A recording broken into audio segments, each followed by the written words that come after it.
The year was 1898. Tensions between Spain and the United States reached a boiling point. The Spanish Empire was fading. America was a rising power. Its industries were booming. Its people were eager to prove themselves. The stage was set for a conflict that would reshape the global landscape. The Cuban struggle for independence was not a new phenomenon. The island had witnessed uprisings against Spanish rule before. This time, however, the rebellion took on a new intensity. The Cuban people, led by charismatic figures like José Martí, were determined to break free from Spain's grip. The Spanish response to the Cuban uprising was swift and brutal. General Valeriano Villa, the Spanish Governor-General, implemented a policy of reconcentration. Cuban civilians were forcibly relocated from their homes into overcrowded camps. Conditions in these camps were deplorable. Disease was rampant and food was scarce. Thousands of Cubans perished. American newspapers, eager for sensational stories, pounced on the Cuban crisis. Two New York City newspapers, The Journal and The World, were locked in a fierce circulation war. Their publishers, William Randolph Hearst and Joseph Pulitzer, respectively, resorted to increasingly sensationalized headlines and stories to attract readers. This practice, known as yellow journalism, played a significant role in shaping American public opinion about the Cuban conflict. The Yellow Press, as it came to be known, painted a gruesome picture of Spanish cruelty in Cuba. While there was truth to many of the atrocities reported, the yellow journalists often exaggerated or even fabricated stories to increase circulation. These sensationalized accounts inflamed American public opinion against Spain. The American public, bombarded with images of suffering Cubans and stories of Spanish brutality, began to demand action from their government. President Grover Cleveland, a Democrat, was reluctant to intervene in Cuba. He favored a policy of neutrality. However, as the crisis escalated, pressure mounted on the Cleveland administration to take a more assertive stance. Adding fuel to the fire, two events occurred in early 1898 that pushed the United States and Spain closer to war. The first was the leaking of a private letter written by Enrique Dupuy de Lome, the Spanish ambassador to the United States. The letter, which was intercepted and published by the New York Journal, contained disparaging remarks about President William McKinley. The de Lome letter caused a sensation in the United States. In the letter, de Lome described President McKinley as weak. The letter's publication inflamed anti-Spanish sentiment. It embarrassed the Spanish government, which recalled de Lome. The sinking of the USS Maine propelled the US toward war. The Maine exploded in Havana Harbor on February 15, 1898.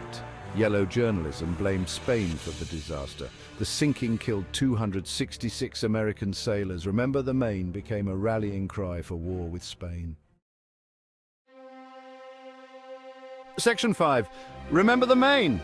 The sinking of the Maine proved to be a turning point. Public opinion, already inflamed by yellow journalism and outraged by the de Lome letter, now overwhelmingly demanded action against Spain.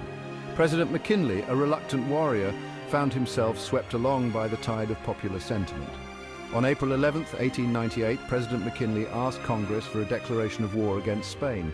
The United States, he argued, had a moral obligation to intervene in Cuba and end the suffering there. Moreover, the sinking of the Maine, McKinley asserted, could not go unpunished. On April 25, 1898, Congress formally declared war on Spain. The Spanish-American War, although brief, would have far-reaching consequences. It would mark the end of Spain's colonial empire and the emergence of the United States as a global power. And it would set in motion a chain of events that would reshape the 20th century. Section 6. The Rough Riders and the Charge Up San Juan Hill. The Spanish-American War was fought on two main fronts, Cuba and the Philippines. The Rough Riders, led by Theodore Roosevelt, were a colorful mix of cowboys, Ivy League athletes, and Native American scouts. Their daring charge up San Juan Hill on July 1, 1898, made Roosevelt a national hero.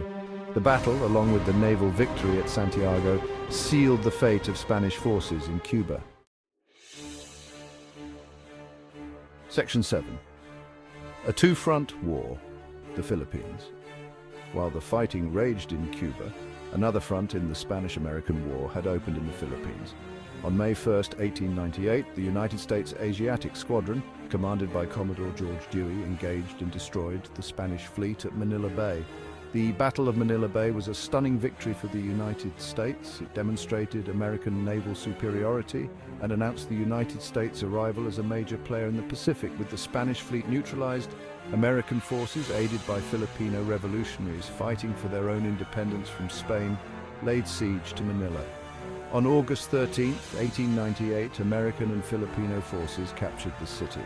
The fall of Manila marked the end of Spanish rule in the Philippines. The victory in the Philippines, however, would prove to be a mixed blessing for the United States. The United States, having liberated the Philippines from Spain, now found itself embroiled in a bloody and protracted conflict with Filipino nationalists who had expected independence after Spain's defeat. Section 8. The Treaty of Paris, Peace and its Price. With Spain defeated in both Cuba and the Philippines, the two nations signed the Treaty of Paris on December 10, 1898. The treaty officially ended the Spanish-American War. Under the terms of the treaty, Spain ceded Cuba, Puerto Rico, and Guam to the United States. Spain also sold the Philippines to the United States for $20 million. The Treaty of Paris marked the end of Spanish colonialism and the rise of the United States as a world power. The United States now possessed a string of overseas territories stretching from the Caribbean to the Pacific. This newfound empire, however, came at a cost. The Spanish-American War, though brief, had a profound impact on the United States. It announced the nation's arrival as a global power, but it also entangled the United States in the complex affairs of foreign lands. The war raised questions about American imperialism and the nation's role in the world.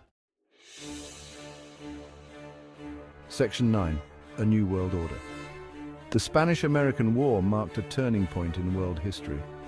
It signaled the end of Spain's colonial empire and the emergence of the United States as a global power. The war also had far-reaching consequences for the countries and territories involved. For Cuba, the war brought an end to Spanish rule, but it did not bring true independence. The United States, though it had pledged to support Cuban independence, remained deeply involved in Cuban affairs. The Platt Amendment, adopted by the U.S. Congress in 1901, granted the United States the right to intervene in Cuban affairs and lease land for a naval base at Guantanamo Bay. The Philippines, acquired by the United States from Spain in the Treaty of Paris, also faced a long road to independence. Filipino nationalists who had fought alongside Americans against the Spanish resisted American rule. The Philippine-American War, which lasted from 1899 to 1902, was a brutal and bloody conflict. Section 10. The Legacy of the Spanish-American War. The Spanish-American War left a complex legacy. It propelled the United States onto the world stage, but it also entangled the nation in foreign conflicts and raised questions about American imperialism. The war's impact continues to be felt today. The war had a profound impact on the relationship between the United States and Latin America.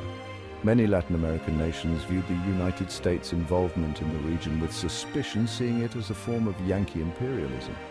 The United States' interventions in Cuba, Nicaragua, and other Latin American countries in the 20th century reinforced these suspicions. The Spanish-American War also had a lasting impact on American foreign policy. The war marked a turning point in the nation's approach to world affairs. The United States, once wary of foreign entanglements, emerged from the war as a global power, willing to assert its interests on the world stage. Section 11. Conclusion. A turning point in American history. The Spanish-American War was a pivotal event in American history. It marked the nation's coming of age as a world power and inaugurated a new era of American foreign policy. The war's legacy continues to shape the United States' role in the world today. The war's echoes can be heard in contemporary debates about American foreign policy, from the Middle East to the South China Sea.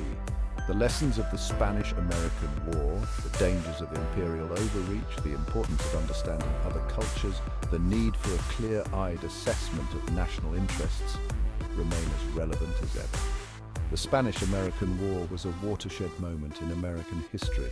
It was a time of great change and upheaval, a time when the United States stepped onto the world stage and assumed a new role as a global power.